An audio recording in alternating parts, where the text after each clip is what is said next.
But tonight it is my honor to present the first annual Alumnus of the Year Award to an amazing individual and personal role model of mine. Now, he is no stranger to being awarded for his outstanding accomplishments. In 2006, he received the Herman Lay Award for Entrepreneurship. Later, he was honored by the World Economic Forum for being a distinguished leader under the age of 40. And while he's an alumnus today, when he was an undergrad at Stanford University, he founded the Stanford Review, which is the main libertarian newspaper on campus today. He was representing SFL ideals a decade before there was an SFL.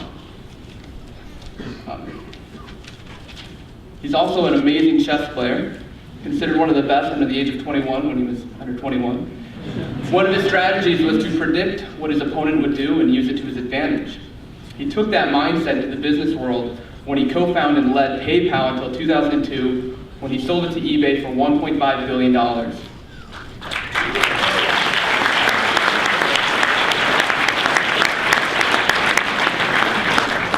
He was also known for warning the world of the dot-com bubble and the real estate bubble, which I guess eventually burst.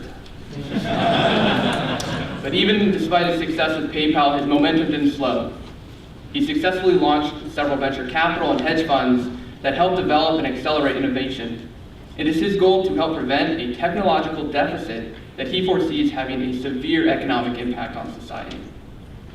Through his funds and private investment, he has contributed to the next generation of tech companies.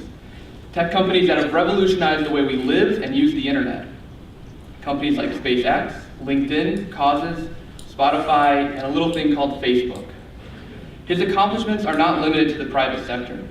He has contributed a lot to society through his charitable givings. In 2010, he created the 20 Under 20 Thiel Fellowship, which mentored 20 tech visionaries under the age of 20, one of which came from my alma mater at Arizona State.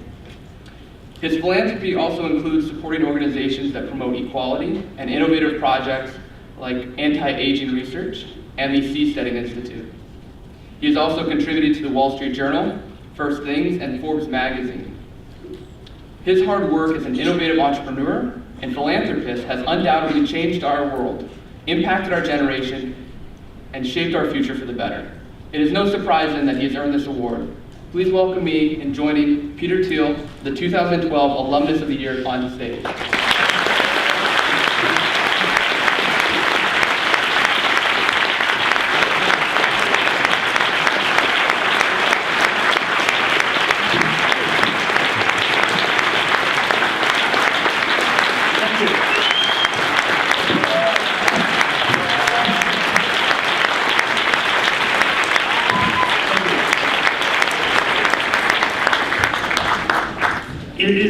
It's an incredibly exciting time to be a libertarian. You know, one is always somewhat pessimistic. There's so many things about libertarianism that make one pessimistic about the future. We have all these theories about why the government inexorably is going to grow and take away more freedom over time.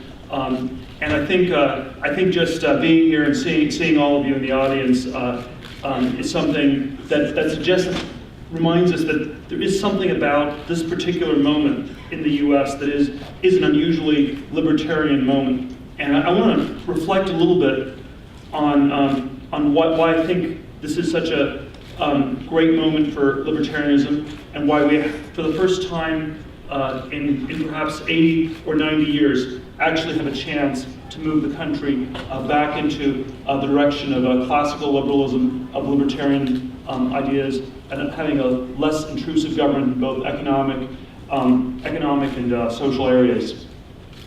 A great number of political debates get framed as debates about the future, but they often are also important debates about the past. And we're in this country at this time. We have a very important debate about the Great Recession that started in 2008 that really has no end in sight, and it's a debate about what caused it. And then, as you analyze that, you can sort of have debates about what might cure it.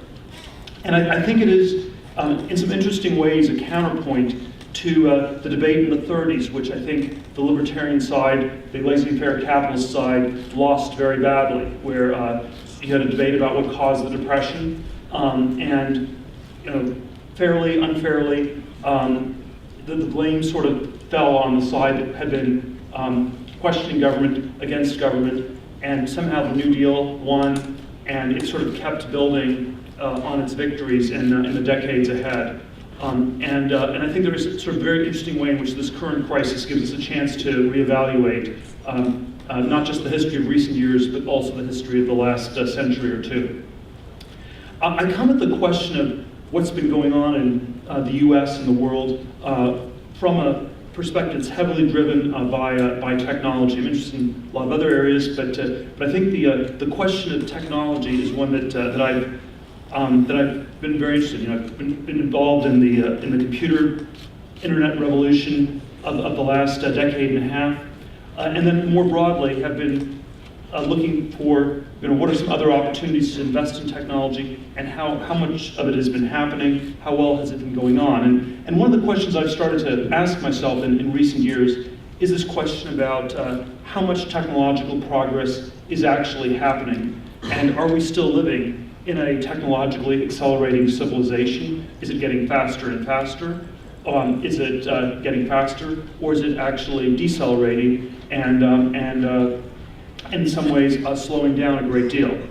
And the basic conclusion that I've reached in looking at this is that outside of computers and the internet and maybe finance, we've had basically extremely little innovation for the last 40 years. And I want to sort of share a few of those conclusions and some thoughts on why, and then some thoughts on what can be done about it and how we can move forward. If you look at almost everything impacting the real world, it's remarkable how little things have changed. If you looked at the fashions people wear, they're not that different from what they would have been in 1990. If you look at the cars people drive, to first approximation, they look pretty similar. The planes people fly are similar. Ask the question, the most literal version of the question, are we moving faster? The answer was, we moved faster every decade from 1500 onwards until about 1980. It was faster sailing ships, faster railroads in the 19th century, faster cars, faster planes, culminating with the Concorde in '76, which was decommissioned in 2003. And today, air travel speeds are basically back to where they were in 1960, if you add in the very low-tech airport security measures that have been added. And then if you ask, why has there been this failure of innovation in transportation? One of the big reasons for it has been a failure of innovation in energy, where basically prices of oil are way above. We've never quite recovered from the oil shocks of the 70s. The prices today in inflation-adjusted terms are probably higher than they were at the worst point in the 70s. You have seen sort of a recurrent failure of alternatives to energy. Clean tech is an increasingly toxic word in Silicon Valley for companies that don't work. You have, nuclear power. Of course, it has been dead for many decades. You didn't need the recent disaster in Japan last year to remind it. It would be sort of committing malpractice to encourage any undergraduate to study nuclear engineering at this point. And of course, and if you look at someone like Warren Buffett, who's often respected as one of the sort of great investors of our time, his single biggest investment is in railroads in the U.S., which is sort of a massive bet that we will go, the 21st century will look more like the 19th than like the 20th. And basically, 40% of what gets transported in railroads is coal. So you're basically betting that we're going to go back to coal and back to rail as the way the future is going to work, and that all these sorts of areas of technological innovation around transport and energy are not quite working out. When you look at food, agriculture, we had a great green revolution in the 50s and 60s, increasing worldwide food production by about 125% between 1950 and 1980. In the decades since then, food production has gone up by maybe 45%, barely keeping pace with global population growth. And so when you look at events in the Middle East, there's sort of a very optimistic technological story where it's around the internet and communication and people tweeting, and I think there's definitely some truth to that. But there's also sort of a technologically pessimistic story of what's going on in the Middle East. And the immediate trigger over the last year was that food prices had gone up by 30 to 50%. and that in some ways you had sort of these desperate people who become more hungry than scared. When one looks at biotechnology, which I think by all rights is an area where we should be seeing revolutionary progress today, given how much our understanding of biology has advanced in recent decades. There may be a third as many drugs in the pipeline as there were 15 years ago, and you have again the story of still some momentum, but many worrisome signs of deceleration ahead.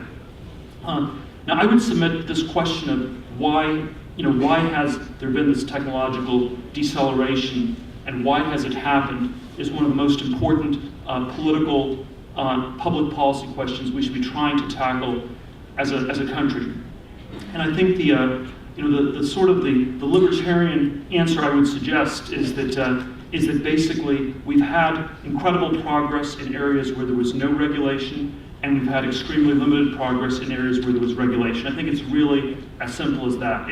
It's not that we've run out of ideas. It's not that somehow we're at the end of history and incremental progress is hard, but it is sort of really a story of two different economies, and we basically regulated the world of stuff and kept the world of bits unregulated. And perhaps it was sort of misguided environmentalism. Perhaps it was a variety of other things that went into it. But anything involving the physical world, real objects, was basically heavily regulated. The virtual world, the world of bits, stayed fairly unregulated. And so you had this progress in computer engineering and financial engineering, which probably is now about to get regulated, and basically a slowdown everywhere else. When I was an undergraduate in the 1980s, sort of one of the standard things people say is we need more engineers in society. But looking back 25 years later, engineering was a terrible field for people to go into a quarter century ago. If you went into engineering, computer engineering worked, financial engineering sort of worked, every other engineering field was bad, and this was true, whether it was civil engineering, mechanical engineering, chemical engineering, biomedical engineering, to say nothing of nuclear engineering, petroleum engineering, aeroastronaut engineering, all these other areas. And so when people say, well, why did all the rocket scientists go to work on Wall Street? I think, and the analysis is, well, they got paid so much on Wall Street. That can only be half the story. The other half is they didn't get paid very much as rocket scientists, and if you couldn't build faster airplanes anymore because they were deemed to be too loud or too fuel inefficient, you naturally had a world where the rocket engineering got outlawed. Now, I think this is, if you agree with me in my view that the only way we have progress in the advanced countries is through technological innovation, this is sort of a major driver of progress, then this is sort of the catastrophic thing for the government to regulate, because once it stops that, everything else stops. And in this way, I think the political policies in the last 30, 40 years were dramatically worse than in the 1930s in the US, where even though a lot went wrong in the New Deal, they were at least smart enough not to stop technological innovation. And so if you looked at the 30s as a decade, you had basically the creation of the movie industry, the creation of the aerospace industry, household appliances were developed. You had the secondary oil recovery industry gained a lot of traction. The plastics industry was built up, and even though the government sort of took more and more of the gold and the money from the people, it didn't kill the geese that were laying the golden eggs. And in the last 30, 40 years, we've sort of eradicated all of them, with I think the one signal exception being the computer industry that's left today. It's sort of a thought experiment I would suggest if you want to sort of contrast computers with biotech is if you had a video game, say take Zynga's Farmville, this is a random example, and you said, what we have to have all video games subject to FDA scrutiny, and we have to determine whether they are effective and whether they're safe and effective. So first off, does it do anything bad to your brain? And then secondly, does it actually improve your brain functioning? And we have to do a 10-year study to do that with a control group. And then after, if you change one line of code, you have to start the whole 10-year study all over again. Now, I would submit that if you were to apply the standards you have in biotech to video games, you would not have a video game industry either. And I think that's roughly that's roughly what's happened. And we really underestimate how much damage the government's done in technology because most of these technologies do not exist. And we sort of have a failure to imagine how much better things could have been had we not taken this catastrophic detour 30 to 40 years ago. My own view is that not only have we taken this very bad detour, but we are for the most part not aware that this is the detour we've taken. And so the idea that all the geese laying the golden eggs were killed off by the government, or almost all of them were killed off, is not yet something people are aware of. And so the assumption was that, of course, things were still progressing as before, that you could have progress without innovation, without people doing new things. And the way this fake progress, I think, has manifested itself in recent decades is through a series of extraordinarily big and destructive bubbles that have contained a fake story of progress that substituted for this real story. You had a version of the tech bubble in the 90s where there was a small part that was real. A lot of it, unfortunately, was not, because people believed we still lived in a technologically accelerating civilization. It was easy for people to believe that. It probably, it created lots of damage, but Clinton did get reelected in '96, probably as a result of the tech bubble.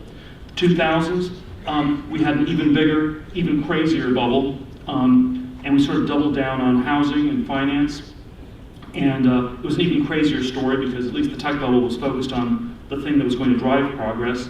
In the last decade, it was people got very, very excited about owning dirt, owning land.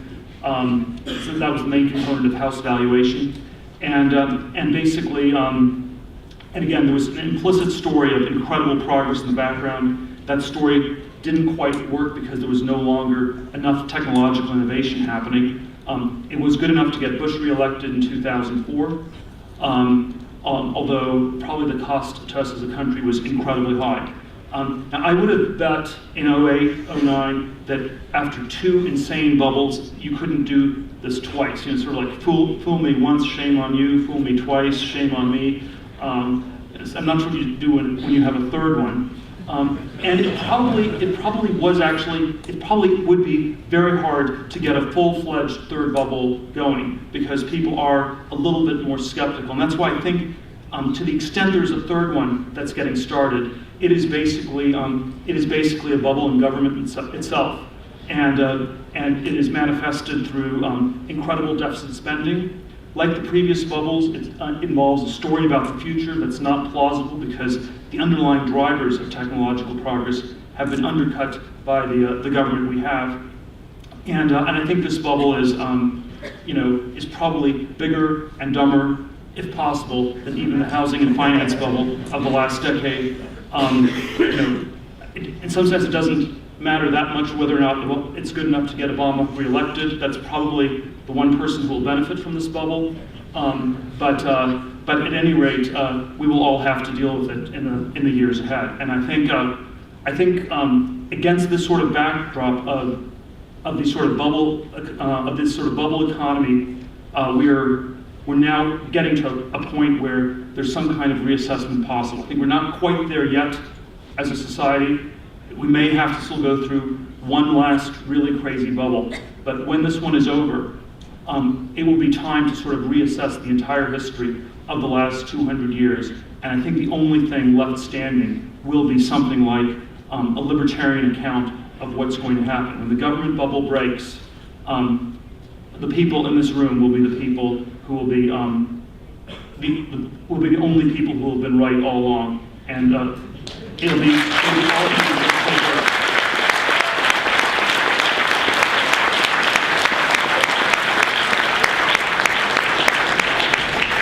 Now, I think we can sort of. Anyway, so many other threads one can explore in this line of questioning. I think there are many different questions. I think one should try to tackle on different levels. So I think the policy analysis is we have to get tech deregulated and restarted if we're going to create a better future for the next few decades. And we're not quite there, but I'm hopeful there'll be some serious reassessment of this in the next few years. We need to, I think that, and that there's room, and then I think individually all of you need to think really hard about how do you escape the bubble dynamic in your own life. And the residual part of it is of course, the education bubble, which is a very important subcomponent of the government bubble. I've spoken on this at great length in the last few years, but it is basically similar to the housing or finance or tech bubble, where it involves a story about something that's probably overrated, that you're paying an enormous amount of money for. I don't judge anyone who's going to college or getting a college degree. I think there are lots of reasons. That's the game people sort of have to play. But you have to keep in the back of your mind the idea that there's something deeply flawed with it, and that you can't count on it to give you as much of a boost as people say. I think one of the really pernicious aspects of all these bubbles is that sort of the money that was spent on them in some ways was spent to pay for people telling lies about how there was no bubble. And so if you think about the housing bubble and the government agencies that helped provide all the credit, Fannie Mae, Freddie Mac, all those agencies, in effect it paid for real estate brokers and people on Wall Street and all these other people to tell trillions of dollars worth of lies about why there was no housing bubble. And the sort of the $1 trillion in student debt at this point, to first approximation, is going to pay for $1 trillion worth of lies about how great education is. And this is why when people at this point are starting to have some doubts and starting to think maybe there's something a little bit wrong with this extremely expensive education that's subsidized by the government that's still pushing people in this debt for decades to come, you have to know that we're already very, very far into it, because it's not like the debate's taking place on a level playing field. It's basically the people who question education on the one side, the people who are in favor of it, plus $1 trillion on the other side. And so once it's an open debate, the fact that it's so biased should give you some sense of where the reality of the matter lies. And so I think the questions we need to try to tackle are both the policy question of what can we do to get this country out of the recession, but then I think there's always the non-political question, and the one I would leave you with is the anti-political question, which is what are you doing to end the recession, and what can I do to end the recession? Because probably the biggest lie the government bubble is telling us is that it is the government that will end the recession, and that is the one thing that's wrong. And the sooner we get to asking the correct question, the better it will be. I wanted to make this as interactive as possible.